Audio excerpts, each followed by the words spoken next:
This is Dr. Lou Cella, sport and performance psychologist. Now, on zone dive, the Playside receiver, you gotta practice this situation. I don't think I mentioned this enough in videos, but you have to practice this situation going against a 7 and an 8 technique, because here's the thing. What happens is the Playside receiver's job is not to block who's on him. His job is to fan from the D gap out.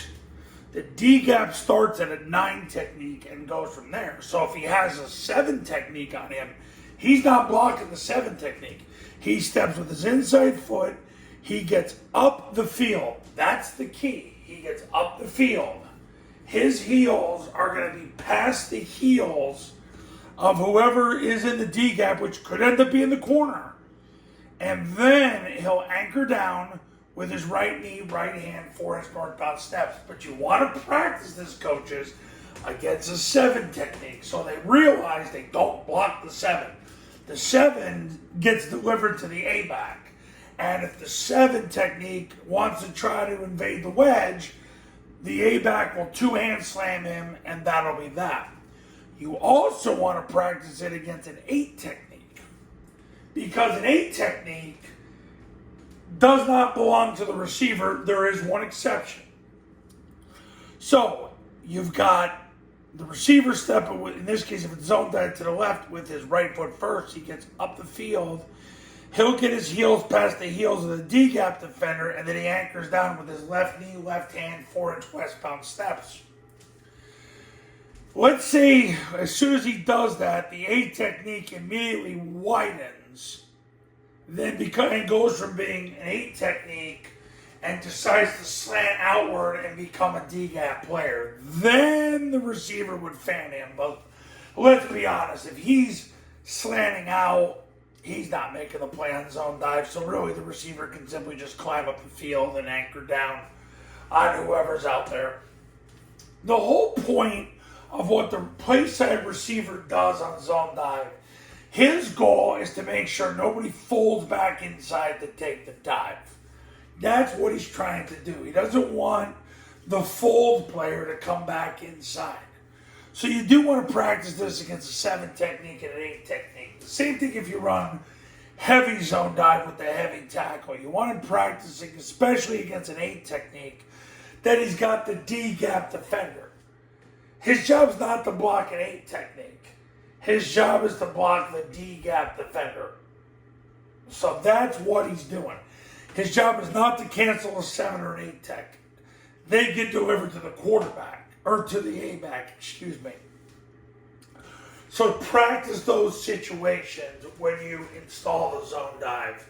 Running zone dive against a 7 tech and an 8 tech, so that the receiver does not block that player, because his goal is to prevent whoever's folding inside from folding inside.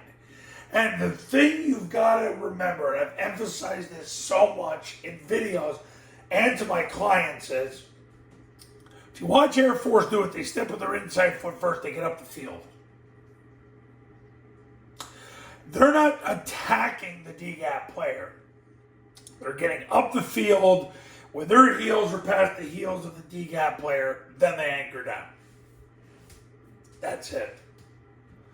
So you don't want to go, like if you have a 9 technique, you don't want him to just try to just block the 9 tech. You want him to get positional leverage.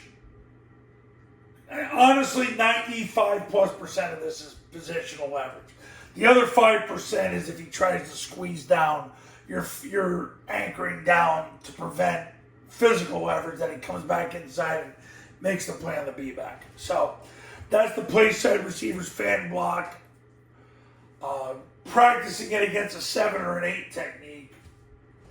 Same thing with the heavy tackle. If you ran heavy zone dive right, and this is the heavy tackle going through that same scenario. They're not blocking a 7 or an 8 technique. They block from a 9 tech out. But when they block from a 9 tech out, they're getting up the field, then anchoring down. It's not a game of tag. It's a game of getting up the field to get positional leverage. Because let's say this guy runs up the field, well, then you don't have to block him. He's taking himself out of the play because unless he's Inspector Gadget or Jesus, he can't make the tackle on the B-back.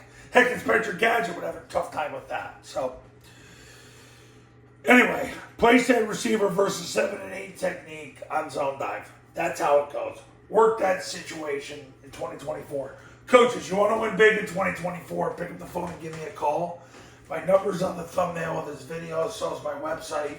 Triple Option Football Academy, Triple Option Football Academy camps are going to show you how. Go to tripleoptionfootball.com/testimonials where you can see all the success stories that come from the camps and the academy. See you later.